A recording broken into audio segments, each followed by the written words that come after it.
আজকে বানিয়েছি আম ডাল। দেখতে থাকুন আমার রেসিপিটা আমি কিভাবে বানিয়েছি। এটা আমি গরম ভাতের সঙ্গে পরিবেশন করে দেবো। যদি আমার এই রেসিপিটা ভালো লেগে থাকে তাহলে আমার চ্যানেলে লাইক, শেয়ার, কমেন্ট ও সাবস্ক্রাইব করে দেওয়ার অনুরোধ রইল। নমস্কার বন্ধুরা, কুকিং অর্পিতাতে আপনাদের সবাইকে স্বাগত জানাই। আশা করি আপনারা সবাই ভালো আছেন। আমি আজকে বানাচ্ছি আম ডাল। গরমে কিন্তু দুপুরে ভাতের সঙ্গে আম ডাল কিন্তু খুবই তৃপ্তিদায়ক একটা খাবার।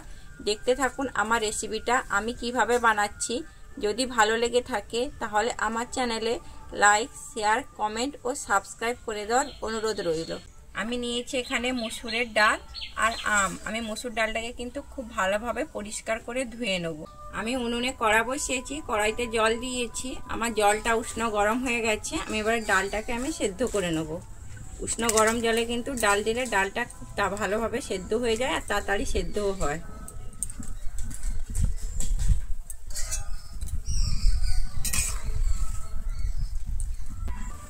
আমার ডালটা কিন্তু ফুটতে শুরু করেছে। ডালের উপরে যেই ফেনাগুলো এইগুলোকে আমি কিন্তু ফেলে দেবো।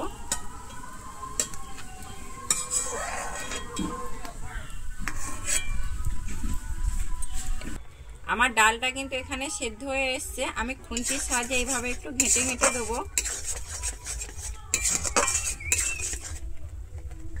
আমি এখানে আগে থেকে উষ্ণ গরম জল করে রেখেছিলাম। গরম জলটা আমি এর মধ্যে দিয়ে দিচ্ছি।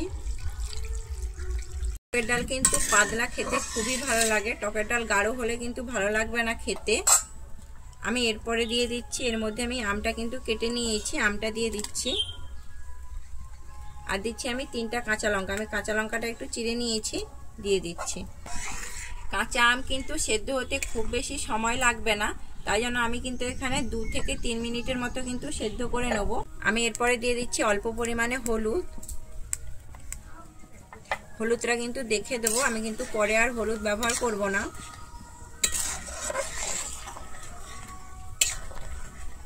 এবারে আমি 2 থেকে 3 মিনিট আমি হতে সময় দেবো।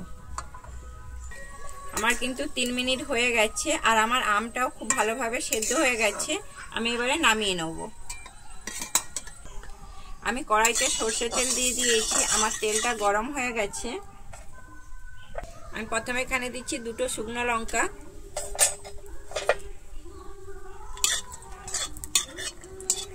শুকনো লঙ্কাটা এখানে খুব ভালোভাবে ভাজা হয়ে গেছে। আমি এরপরে দিচ্ছি এখানে 5 ফোড়ন। তারপরে দিচ্ছি আমি কালো সরষে।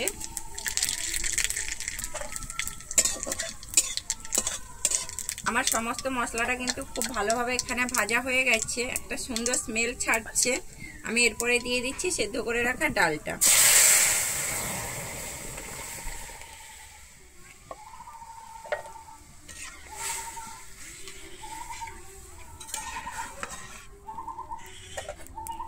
আমি এরপরে দিয়ে দিচ্ছি পরিমাণ মতো লবণ।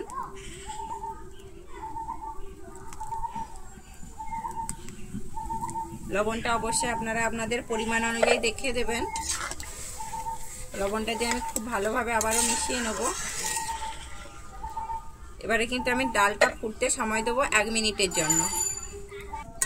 আমার কিন্তু 1 মিনিট হয়ে গেছে। আমার ডালটা খুব ভালোভাবে ফুটে উঠেছে। আমার ডালটা কিন্তু সম্পূর্ণভাবে রেডি হয়ে গেছে। যদি আমার এই রেসিপিটা আপনাদের ভালো লেগে থাকে তাহলে আমার চ্যানেলে লাইক, শেয়ার, কমেন্ট ও সাবস্ক্রাইব করে দেওয়ার অনুরোধ রইল। আমি এবারে নামিয়ে নেব।